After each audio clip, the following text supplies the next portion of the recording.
island in the center of the river and confirmed as being deceased. Due to the location of the scene, technical assistance from the Beacon Falls Fire Department, their water rescue team, was required to access the scene. This area of the river is remote and only used for passive recreation. The scene was processed by the Naugatuck Police detectives with the assistance of the Connecticut State Police Central District Major Crime Squad. On July 28, 2021, the Connecticut Office of the Chief Medical Examiner conducted an autopsy, which has since ruled the cause of death to be pending further studies. While preliminary identification of the body was not possible, it's through investigative efforts that the Naugatuck detectives have since positively identified the deceased as George Fialos, date of birth 12/10/1990, out of Waterbury, Connecticut. The Naugatuck Police continue to look into the circumstances that have led to the deceased being discovered in the river. At this time, police can confirm that Fialos was last seen in Waterbury on the night of Friday, July 16, 2021. It remains unclear how long Fialos was in the river or how he ended up there. The Naugatuck Police continue to handle this incident as a criminal investigation. However, we wish to reassure the community that there are no indications that there's any threat to the public. The Naugatuck Police are asking for the public for any information or any contact with Fialos or his movements in the days around his last sighting. Lastly, the Naugatuck Police Department would like to extend our sympathy to the Fialos family. Naugatuck Police can be contacted at 203-729-5221, and we also have a confidential tip line at 203-720-1010. And again, we'd ask any member of the public that has any information on the deceased to contact us. At this time, I'll open it up to several questions, if anybody has any. Andreas? Yeah, do you have any info on how he ended up in the river? That's an aspect of the investigation that we're looking into. Understandably, the community has those questions as well. It's something that could be unsettling for the fact that there was a body located in a recreational area of the Naugatuck River. So we're looking to answer those questions and also bearing in mind people's genuine concern for this. Can you elaborate on when the last time he was seen alive and had he been reported missing? We can confirm that he was not reported missing. He was known to go missing from family and associates for extended periods of time. However, we're currently working on really honing in on that timeline, but we feel confident saying it was the night of Friday, July 16th, 2021, that he was last seen by family members. And besides the obvious, what does it mean that the cause of death requires further study? At this point, there's going to be additional analysis that has to be conducted by the medical examiner's office.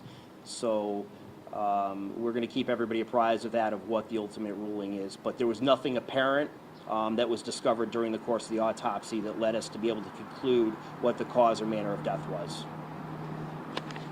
Is this somebody who had reason to be in the waterway or a boater or anything like that? There's no indications that there was, this was somebody who was using the river recreationally, a bather or fisherman.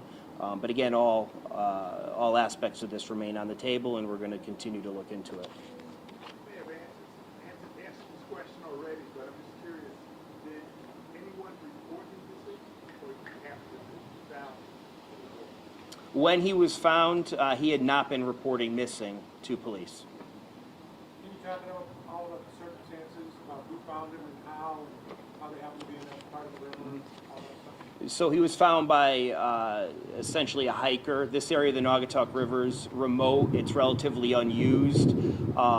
It's common for people who wade in this water, fish in that area, and that's essentially how the body was found. Somebody believed they saw what was possibly human remains, and they then alerted police and fire, who responded and located it. Now, as I had said previously, this is an island in the center of the river. It's not normally accessed. It was a little bit complicated for detectives to reach the scene in order to process it, so that also factored into our initial response as well. How does your investigation proceed next?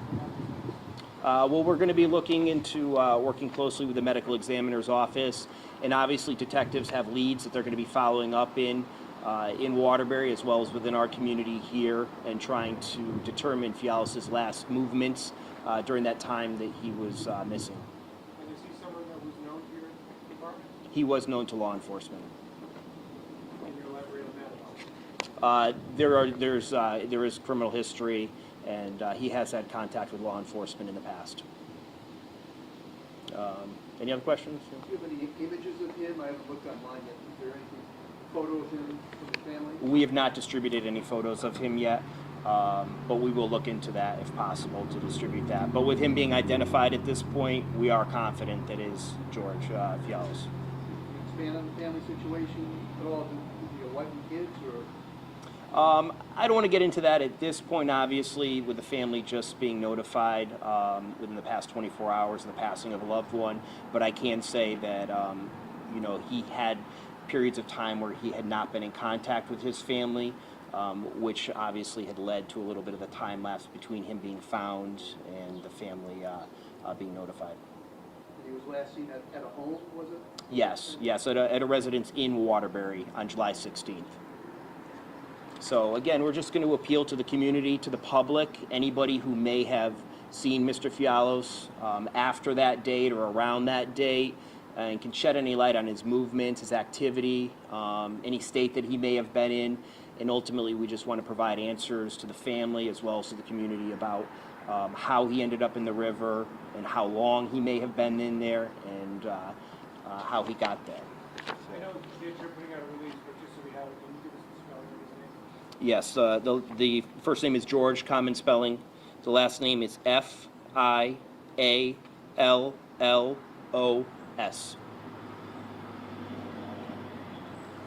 right. That, anyone? He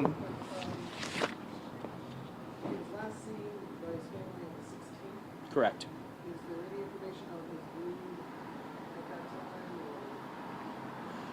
time? I'm going to point back to there was nothing that led the family to report him missing in the time frame there, so they did not believe there was anything that concerned them enough to report him as a missing person to law enforcement. One more question? Andreas? I don't know if you're to answer this. Is there any signs at all that indicate any criminal aspect in nature? At this time, the autopsy and the preliminary, we haven't found anything that it would lead us to be concerned, like I said, to any threat to the public, public safety, anything like that. But again, these things often take a little bit of time for the full autopsy to be completed and all the results to come in. So while I'm confident to say we have no information that the community should be concerned with, in an abundance of caution, we obviously don't want to rule out any option here until we have all the facts that can lead us to make that conclusion. All right? All right. Thank you. Have a good day.